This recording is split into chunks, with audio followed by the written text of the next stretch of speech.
it's about time to get started. We're a couple minutes after the hour. Our goal is usually to start within the first 7 minutes. And I'll tell you the story about the 7 minutes on another video call in Y7. I'm Todd Von Dijk. I'm the Executive Director of Aphasia Access and couldn't be more thrilled to have you with us today. We have a wonderful conversation with the 2020 Tavistock Trust for Aphasia Distinguished Scholars in the USA. We're going to get to them in a minute, but we're also thrilled to have a special guest for the first couple of minutes, the Honorable Nicole Campbell from across the pond over at the Tavistock Trust. Nicole, you stayed up with us to be here, and we couldn't be more appreciative. Thank you. It's only 7 p.m. It's well, you know, I usually manage that long. Well, in this house, managing 3 homeschools, I've lost a lot of time, space, date tracking abilities, so we're going with it. But Nicole, I wondered, perhaps for a minute, many folks have read about the Tavistock Trust for Aphasia. They know of the Robin Tavistock Award, the Distinguished Scholars Award, from what they read, but I wondered if you might take a second to help folks know a little bit more about the great work that y'all are doing. Well, the Tavistock Trust for Aphasia was started by Robin Tavistock when he had a stroke and he had aphasia, and he got a lot of help, and he was very aware that others weren't always as privileged as he was, and he was very keen to do all that he could to try and ensure that as many people as possible could have access to the same sort of help he was fortunate enough to receive. And he started the Tavistock Trust for Aphasia. And over the years, we've evolved and developed. We're not the largest trust in the world. We're quite small in some ways. But we are the only grant-making trust that focuses only on aphasia in the United Kingdom, Europe, and perhaps a wider range, because we're different from a lot of grant-making trusts that often, and this is a bias of mine and ours, you know, make people who want grants spend so much time in the application of grants and in the reporting back of grants that they don't actually have the time to do the work you're meant to be there to support them to do. So we're very passionate that people that, so we're quite flexible. We're quite fast in our decisions. We only meet twice a year, but we can be approached at other times. We make it as easy as possible whilst being totally accountable and doing all the things correctly. But we don't, so we're an unusual trust because we're a personal trust. We get involved. We like to, so that makes a difference. And we do a lot of things. We give grants to research. Often we give pilot schemes the grants. We do the student prizes. We do small grants monthly. We make very fast decisions once a month to people with aphasia and their families, their carers at the point of need. So that's something that's not as well known. We run a website called the Aphasia Software Finder, which some of you may talk about later, I don't know, which has brought together onto one website all English-speaking apps and software, aphasia therapy apps and software, and analyzes them and has ways of searching for them that makes it quick and easy to find the right app for your type of aphasia. And it has aphasia friendly and aphasia professional level analysis. And I'm trying to think, there are so many other things that we do, but I'm being caught on the hop. You can go to our website and see Tavistock Trust for Aphasia.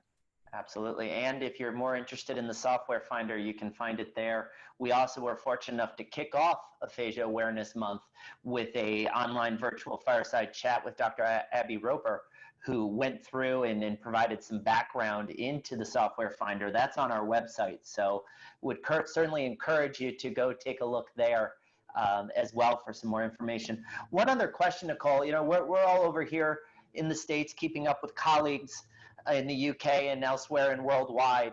I wondered if you had any observations over the last 90 days about aphasia care and the work of the Trust in the UK and Europe and whatnot in the midst of COVID.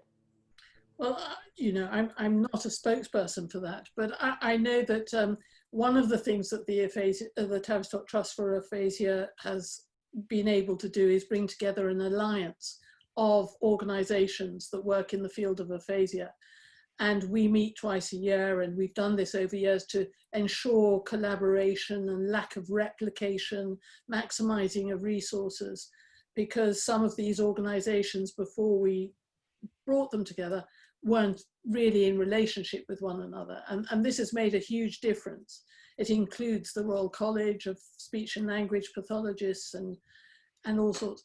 We had an emergency meeting quite early on, because the focus at first was to ensure safety, and the focus was on putting measures in place.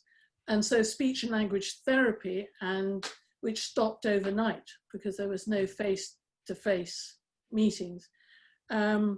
We've all the different organizations virtually had to scramble to find their own path, and people have worked very hard. And of course, it is things like this, the Zoom, and where people are trying to find their way of coping with it. But it has been very challenging, and there are all sorts of concerns about people who are already isolated being even more isolated. But I'm sure that the problems you're finding in the United States are similar to those that we have here, because aphasia is the same, whatever English you speak.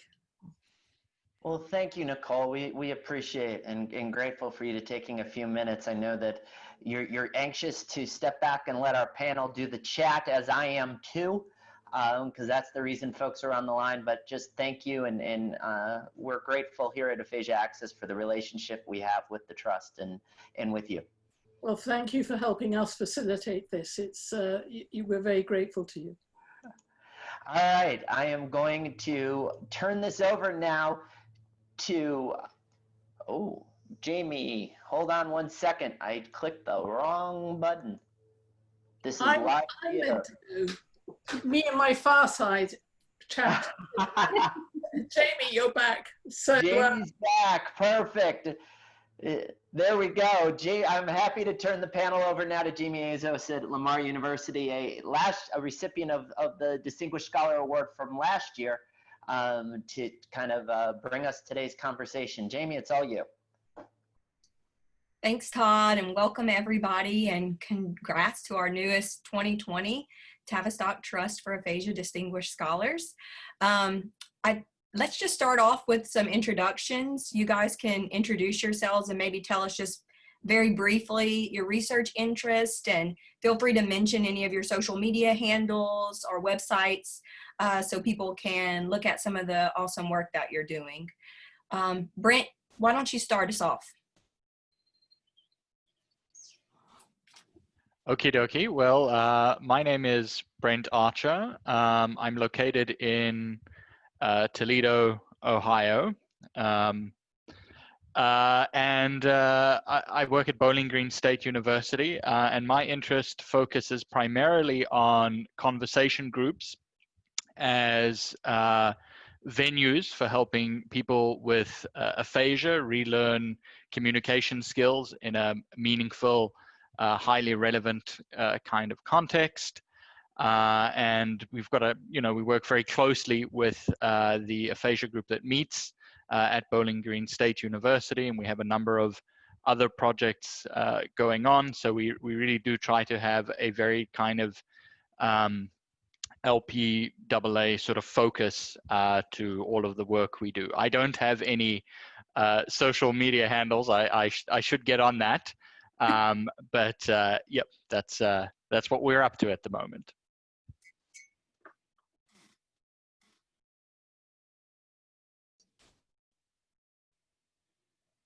Jennifer, you want to go next? Oh, sure. I'm Jen Mizeko. I'm from the University of Connecticut. That's located in Storrs, Connecticut, which is sort of relevant when we have maybe a discussion about diversity later, because it's not a very diverse locale. I'm an assistant professor there. I also coordinate several aphasia groups. And right now my research is pretty well focused on looking at an enriched communicative environment and what exactly that means. So we can talk about that more as we go through. I'm on Twitter and I'm on Facebook. You can find me too if you just look up Mizeko, M-O-Z-E-I-K-O. Will? Hey everybody. So I'm Will Evans. I'm an assistant professor at the University of Pittsburgh, and I also work closely with the Pittsburgh VA. When you said this brief research introduction, I started to get a little bit worried because I'm interested in a couple too many things. So like I kind of have three big themes I'm interested in. My background is as a speech language pathologist and trained as a psycholinguist. So really trying to do translational research at a kind of three different levels. So one is applying computational modeling to understanding like speed, accuracy, processing dynamics in aphasia, and with thinking ahead towards better computer-based treatments, which are pretty relevant right now. The second area is really trying to do a better job of integrating our evidence base for counseling into speech language pathology practice as a whole, so that you have integrated treatments where you can address counseling concerns and strategy training all at the same time from an evidence base. And then my third interest is really engaging the aphasia community itself to build a better evidence base for aphasia games that also improve language and fight social isolation. So we have a new project that we're just getting started this month, bringing game designers, the aphasia community, and rehab specialists together to make new games with the idea of addressing, I want an evidence base that's not for the medical setting, that can be really community driven. So I'd be happy to talk about any of those areas for probably a little bit too long. And I'm Jessica Richardson. I'm at the University of New Mexico in Albuquerque. This is actually a picture of Albuquerque behind me, but I'm not actually sitting here in case you didn't already know that. I'm also on Facebook and Twitter, and the website is jdrichslp.com. A lot of areas too. I think we all have a lot of areas of interest and passion that we like to keep our fingers in, but a main one is development of narrative assessment tools to help us to advance our treatments that are focused on everyday communication and talking. Group treatment and treatment enhancers like brain stimulation, and also just improving our research practices by focusing on fidelity and focusing on blinding and things like that, so that we can improve the quality of our evidence and hopefully answer a lot of these questions that we have sooner with better evidence. Great.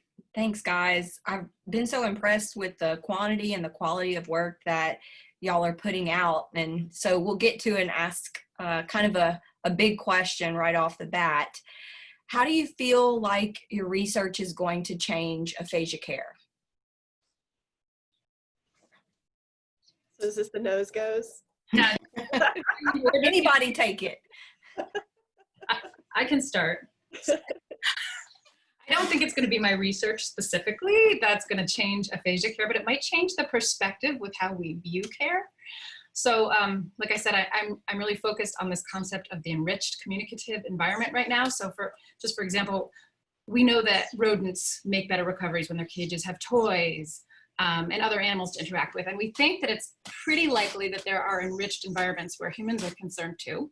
It seems pretty obvious that all the aphasia therapy in the world isn't going to amount to a whole lot if a person leaves after an hour and then goes home and watches TV and is otherwise alone until that next session. So what's less obvious though is whether some of these interactions that we have are conducive to optimizing repair, and maybe some of them are a bit more prohibitive.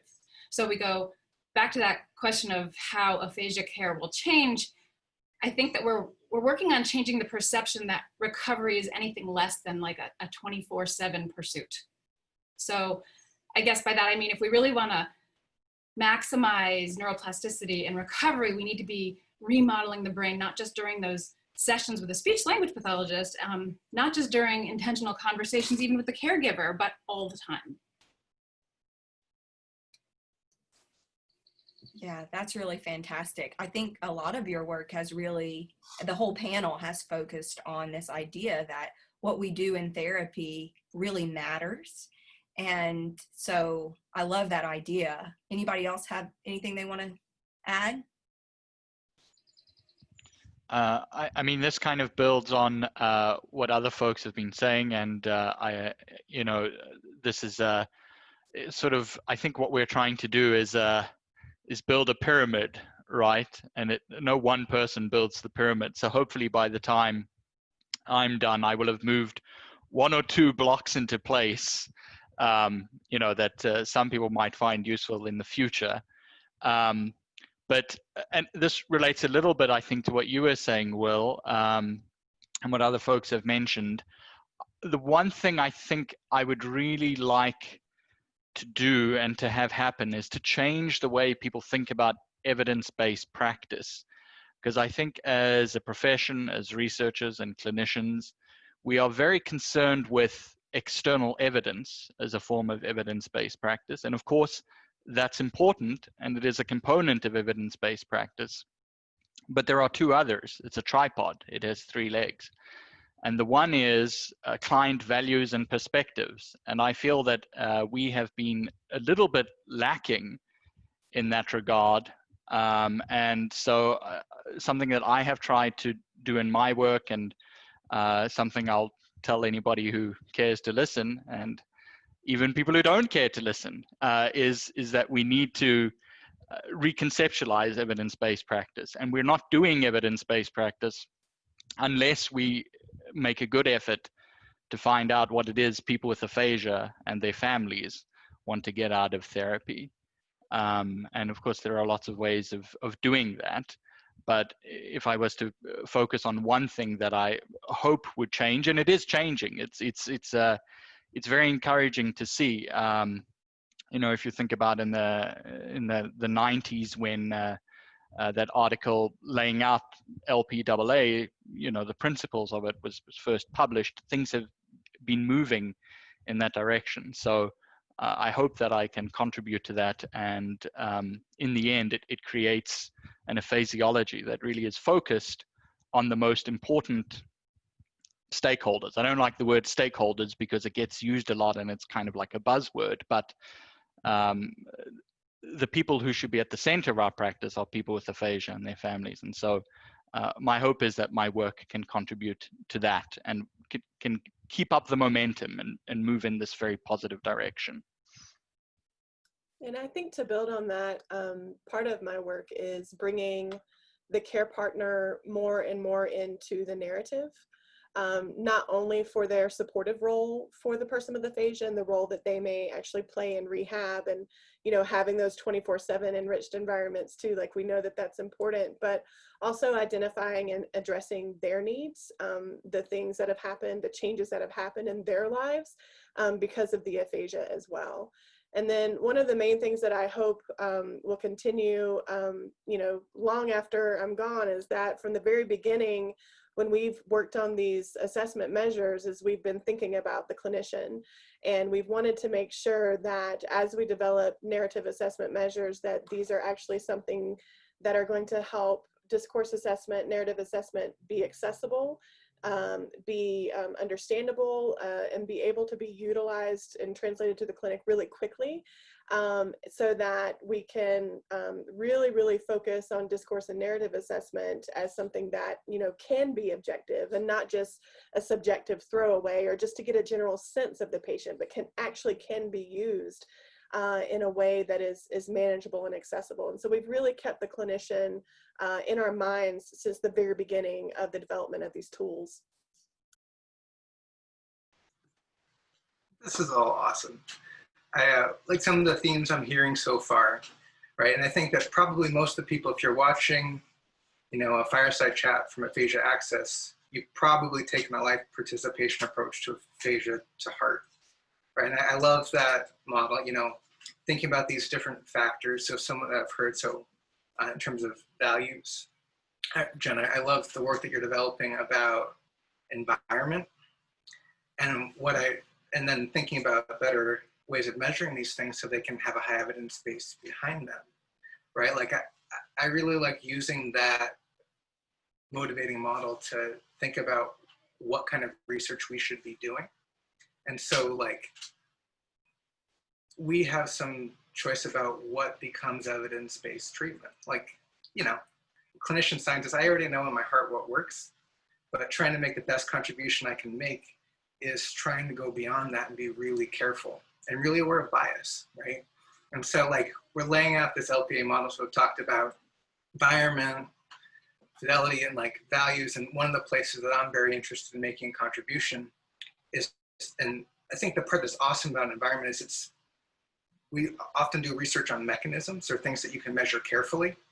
So that's this way of taking this beautiful diagram and taking a piece that's a lot more complicated than what you can normally measure carefully and still carefully laying out its contributions from a evidence perspective. And the area where I'm trying to do a similar thing is at the person level. So in terms of how people respond to their aphasia, both like strategically, cognitively, emotionally, that's another place where if we're really careful, if we come up with the right kind of manualized interventions with heart, you can measure that stuff just as carefully if you have the right, outcomes that have the right fidelity behind them. And then the things that I already believe work will have a strong evidence base. Right? I think that's what I'd hope over the, at 10 to 20 year time scale.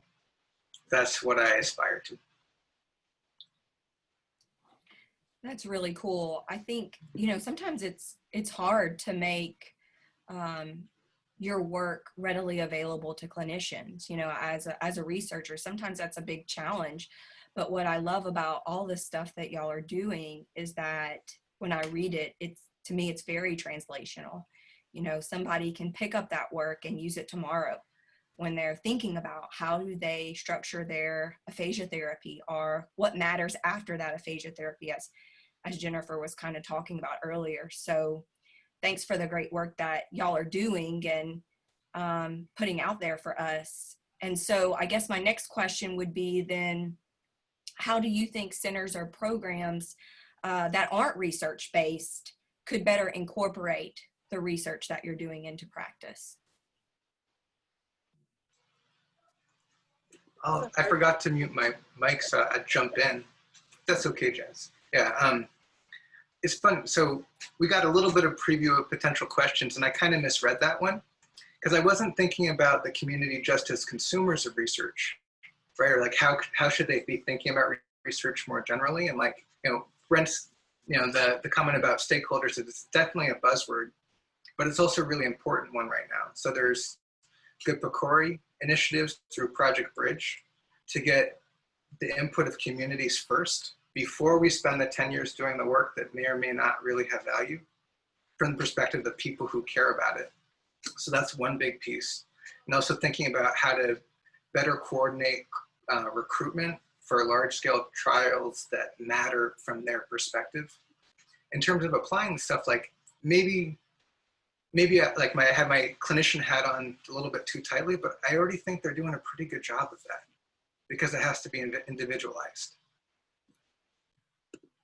Yeah, and I love that what you said, because I do think they're doing a fantastic job of it. I think what I want as a researcher is I know that they're doing an amazing job. I know all of these just amazing new programs that are being started, and I have a lot of connection with TAP as well in North Carolina, and they've got a gardening program, and there's just all kinds of great things that I've been able to see or be a part of.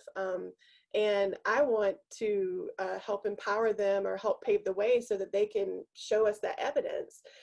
because, you know, we hear the presentations and we know that these are fantastic programs, but there's that gap between, you know, they're doing the everyday work with real patients, you know, the messy ones, not, you know, the really clean ones sometimes that we have to get for research.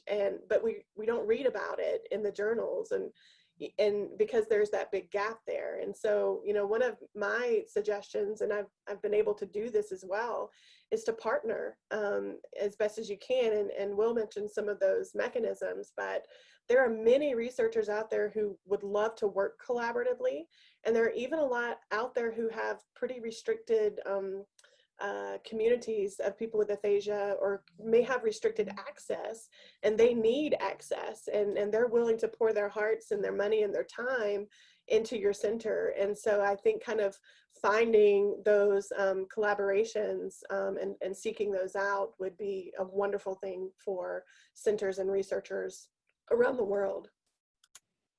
So I agree with what both of them said too. Even when I saw this question, it's the same. I'm like, they are doing a great job. But however, from the perspective of an educator, I feel like it's always up to us to tell the students, like, if you are an SLP that finds yourself in a situation where the facility is not incorporating research, then it's up to them to take it. They have to take it upon themselves to make sure that that happens. So, you know, going to conferences, staying informed, reading the new articles, and then start incorporating that into the practice and into the center's practice, because it's going to constantly be our job to keep on top of what's going on. And if a center or a program isn't using research, that's our job to make sure that that's remedied. And so that's the message that I try to pass on to my students. Yeah. Yeah. Go ahead, Brent. Go ahead. Well, yeah, just to, you know, as far as clinical sites go, I would, and this kind of picks up on what some other folks have said, I think we need to try and dissolve sort of the walls between these sites, particularly aphasia centers, where they have they're led by people with aphasia. They fulfill this organic need in the community, and that's why they exist.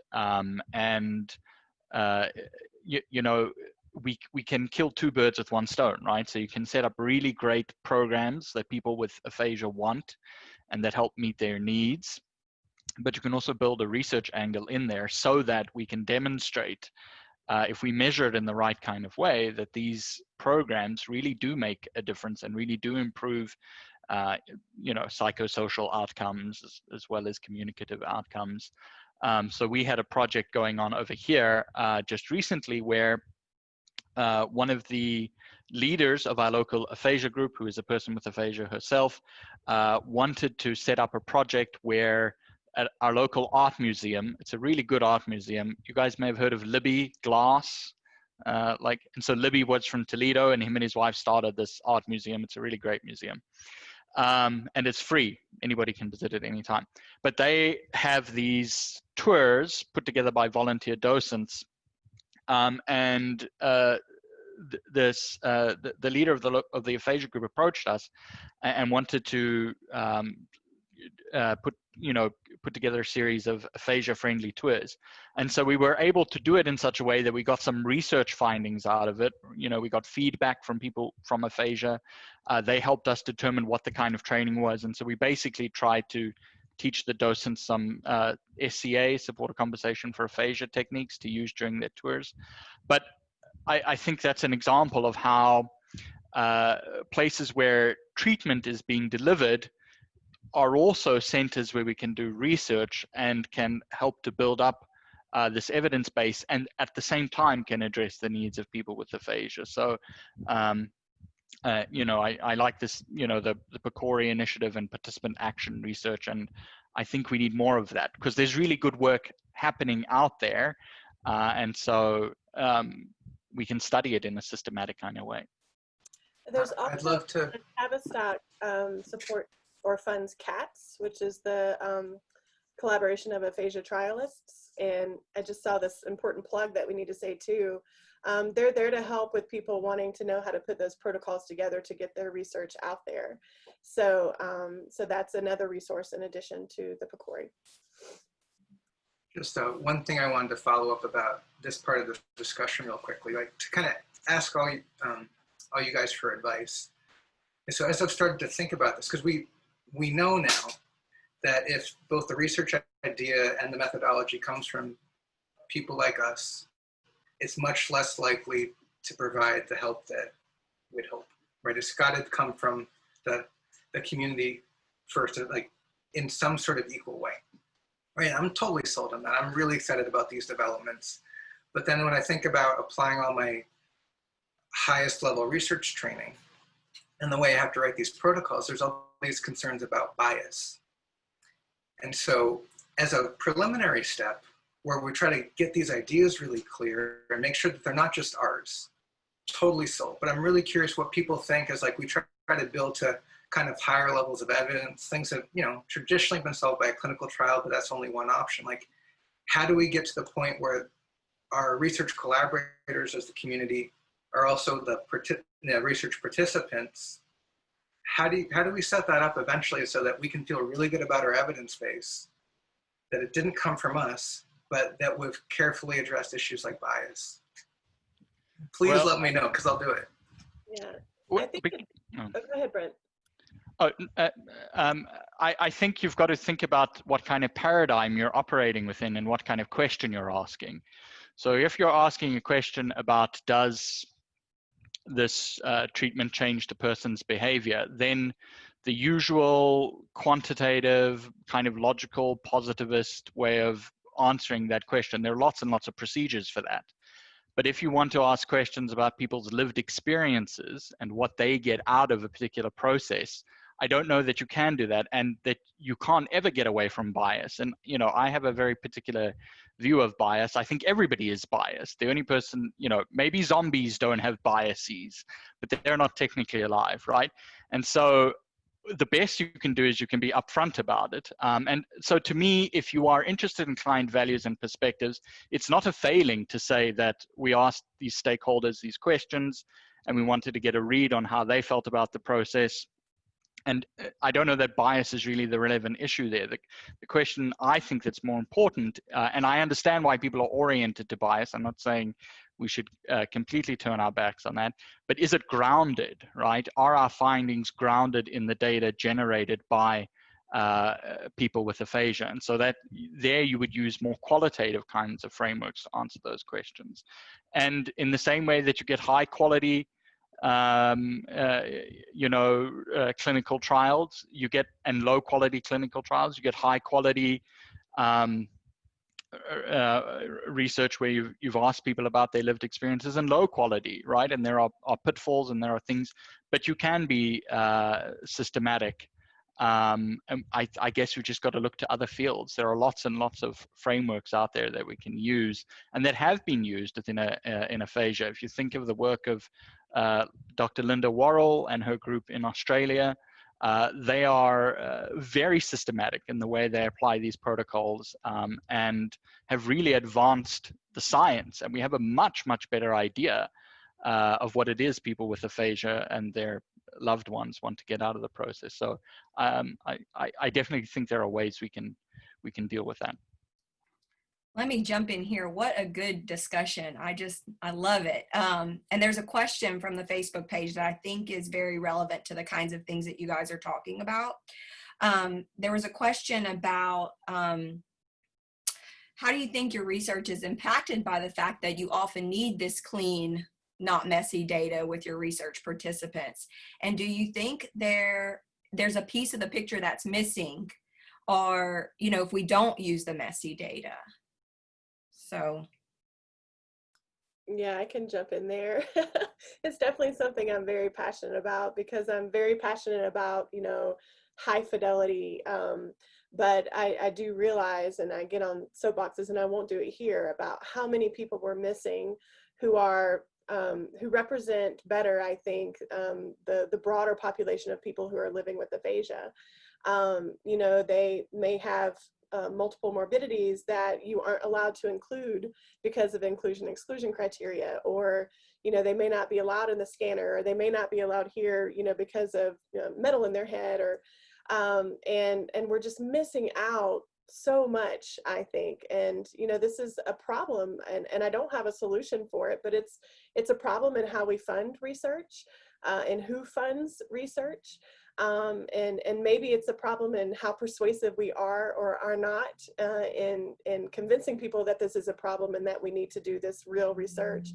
But I think this is also shown, it's pretty evident too, that we're kind of stuck in the efficacy phase and the early efficacy phases of research, and we're nowhere near effectiveness, and we're nowhere near where we want to be, I think, in those research phases for really showing, okay, this works in the real world with real people, with real mess. We need to get to that point, and I really, really want to get to that point. Yeah, lots of problems we won't solve right now today, but it's giving us all a lot to think about. So I love the different perspectives that you guys are all bringing to the table there. Let's switch gears just a little bit, and I'm going to move us on to some different questions.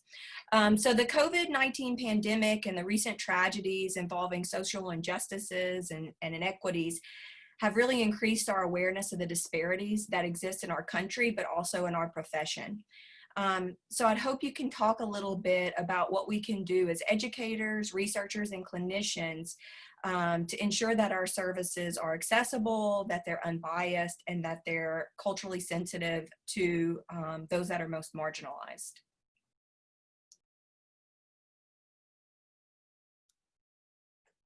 I think Will's going first. Sure. So thank you for adding that question, because we need to make these things part of the conversation explicitly and often now, and just get into the practice of doing that.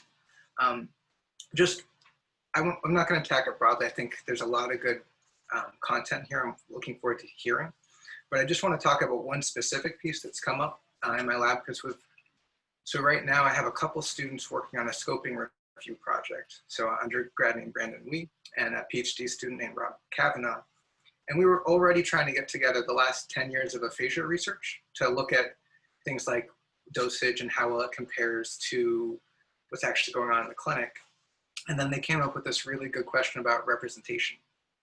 So we always do convenience sampling. One of the hardest things to do as a researcher is get enough participants to do our work. And so, you know, if you're doing federally funded work, you have to report on things like ethnicity. But pragmatically on the ground, people are often taking whoever is willing to participate. And so the question is, how well does our evidence base actually represent the real people living with aphasia in this country? And so Brandon has started working on this summer. He's just been a couple weeks in now. And just starting from, just so we know what we're up against, he's looked at 20 some articles so far, and only 2 actually reported race and ethnicity.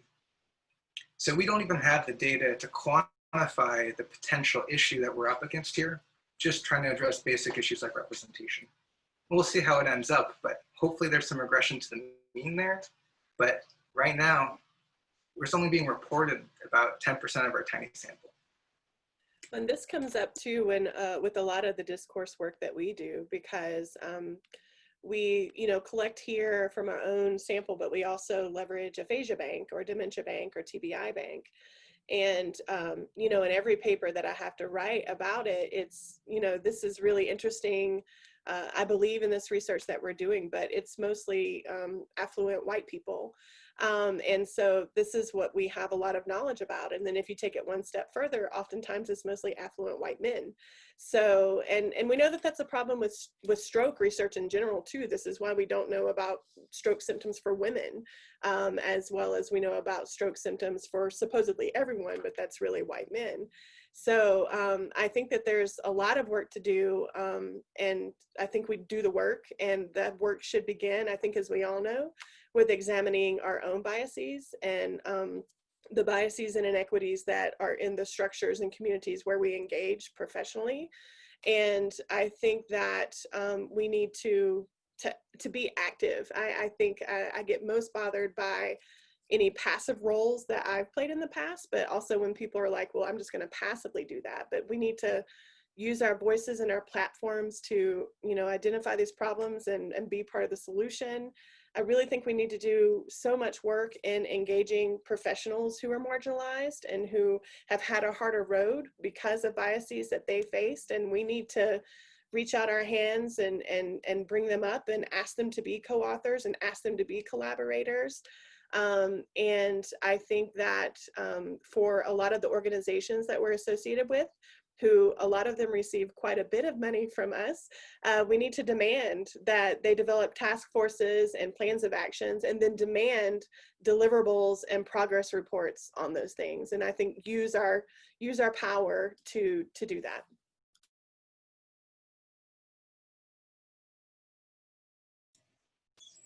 I think this is a very necessary question for us to wrestle with. It's also an extremely complicated question whose roots go back hundreds of years. So I don't think there are any easy answers. And I think we have parts of solutions. I do think that trying to reach out and to be more welcoming to a diversity of students from different backgrounds is part of the solution. You know, as a relatively economically privileged white man, and as a professional, I think we have to take a long, hard, critical look at what we do as professionals to perpetuate this system. And we don't only deal with people from all kinds of backgrounds, we also deal with disabled people, right? And so what are we doing in our practices that disable people more than is necessary? How do we benefit from constructing disability? There's a great book by Dana Kowalski, Constructing Competence, Incompetence, the in part is in parentheses. And I know that Judith Deshawn out of Buffalo has done some interesting work in this area, kind of critical speech language pathology, where we ask these difficult questions.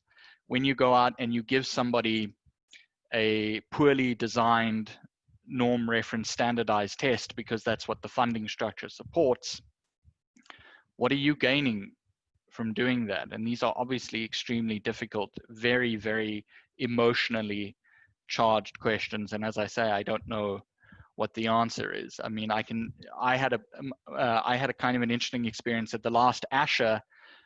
Dr. Charles Ellis from Eastern Carolina University had a talk that I went to, and he's doing some very interesting big data epidemiological research where he looks at ethnicity. And this was, I mean, I'd known this on some level, but just to hear him say it, it kind of, I'm ashamed to say, it blew my mind a little bit. Like, I always think of, and I tell my students, that people with aphasia tend to be older, right? I think the number is something like 2/3 are older than 65 years of age. But Dr. Ellis's work is showing that amongst African Americans, the proportion of people younger than 65 is actually much, much higher. And so that just made me change the way I think about it. And now I'm going to be a little bit more mindful of that in the future. And so maybe our practices need to change. Maybe we need to focus more on employment, right, and helping people get back to work. And he had this really interesting little, so he has his big data, and there are some trends coming out of that. And he had this vignette about one particular individual who had a sinus infection and didn't have access to good health care because of systemic injustices in this country, and so didn't go get the treatment he needed, didn't get the sinus infection taken care of. It became a infection of the mastoid bone, which then led to him having a stroke. And so this particular individual was disabled for the rest of his life and required much more intensive care and had to get more support. And it just made me think about how these things are all connected to one another. And so, yeah, I think it's an incredibly complicated problem. And I think it's the important first step is for us to talk about it and to be aware of it. And I think some self-reflection and some really critical self-examination is necessary. Yeah. I don't have a whole lot to add, except that I had a conversation with Charles Ellis that was mind-blowing in exactly the same way, realizing that the population that we're sampling is not representative. And we've already talked about this in a number of ways, but it was so clear with that specific, knowing how much younger the population is, just there. And ours was a conversation about telehealth. So that's just sort of one piece. And I think we could talk about all the different solutions for a long time. And just this little conversation, we brought up so many different ideas that wouldn't be so hard to implement across the board. And so I would just echo what Jess said about let's get some task forces together and start documenting some of this so that we can create these differences within our departments. So the University of Connecticut has been great in like coming up with these task forces at a university level, and then we have like a speech language of communication. There's an area there, that a science of language and communication, where they're coming up with a task force on how to combat racism. But to do it really specifically for maybe even just for aphasia, getting a task force together, I think would be a great start for us. Thanks for asking the question. Yeah, and I love all of the points you guys brought up. And one of the positive things that at least we can say is that we are talking about these things. This has raised our awareness, and we are going to ask for some accountability for what we can do to make an actual change. So thanks for your thoughtful comments on that.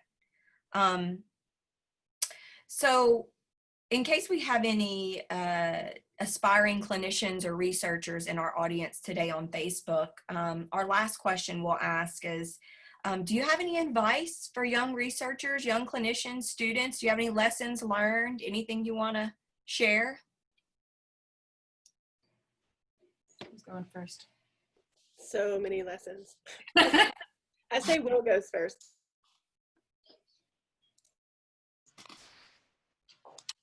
Happy to.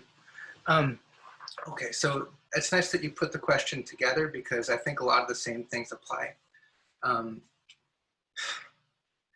The biggest lesson that I'd like to provide, like,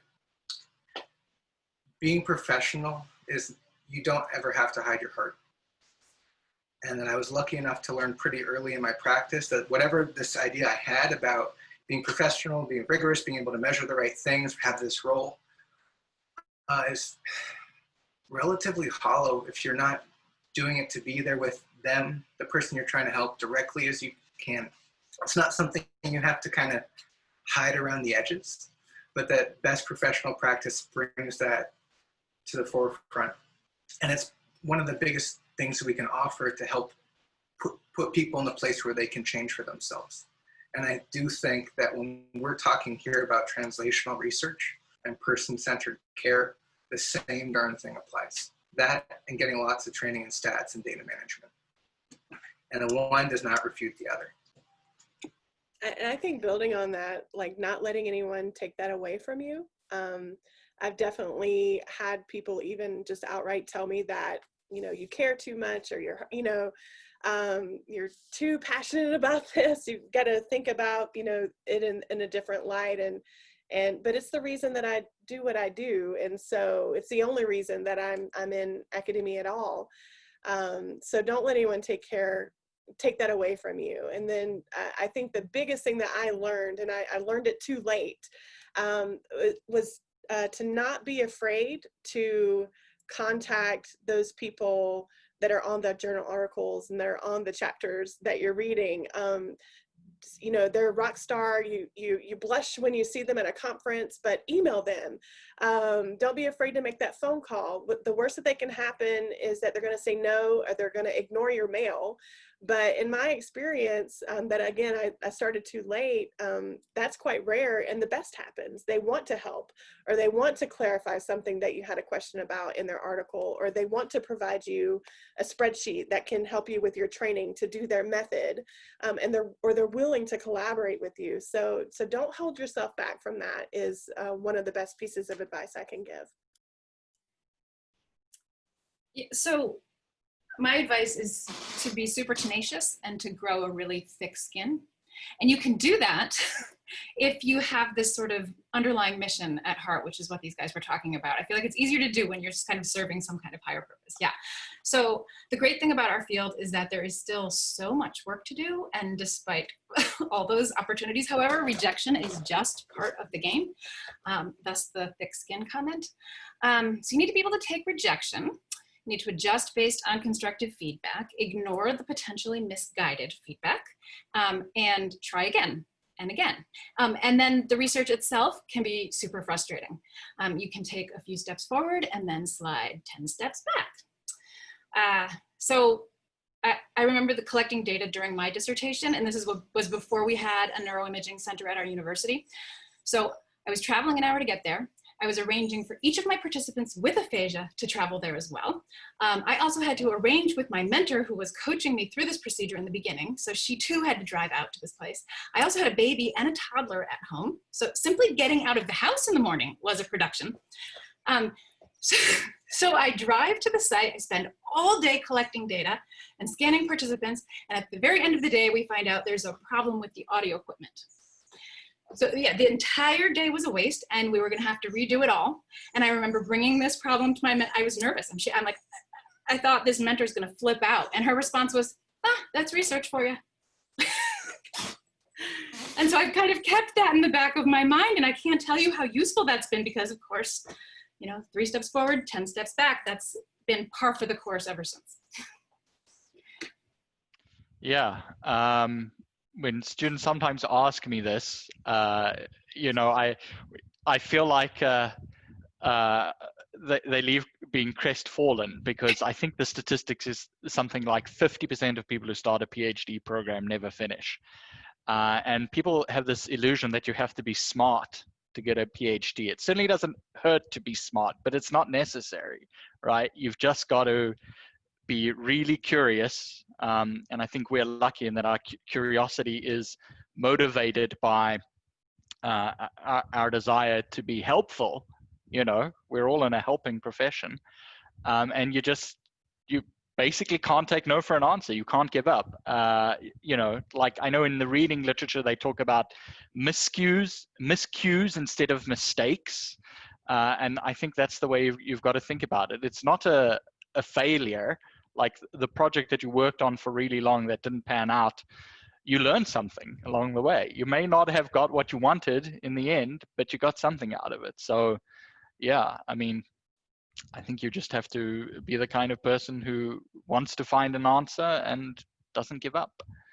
Yeah, Brent, I have in my office, fail is defined as first attempt in learning. So, and I really make my students just believe that. That is so true. That is so true. Well, I'm mindful of time, so I just want to thank you all for being here with us, and congratulations again. It's a great honor to have, and we loved hearing about your work. So thanks for sharing it and your ideas. A big thanks to Aphasia Access and the Tavistock Trust, and we hope you all enjoyed it, everybody that's watching. And don't forget to tune in to the 24-hour teach-in next week. Right, Todd? You stole my thunder. Sorry. Wonderful. No, you can hear a lot of these same folks and others starting 11 a.m. Eastern time on Wednesday, June 24th to Wednesday the 25th. We start with a keynote from Nina Simmons-Mackey, and we'll keep going and end it on Thursday with a keynote from Ora Kagan. And don't need to pre-register, just come to our website. We'll have the feed there, and we'll be sending a lot of notes about this thing for the next couple of days. It's going to be great. We've got folks from Australia, we've got folks from CATS speaking, we've got folks from IARC. It's truly global. It's kind of cool. Thanks, everybody. It's been great having you. Enjoy the rest of your day. Thank you.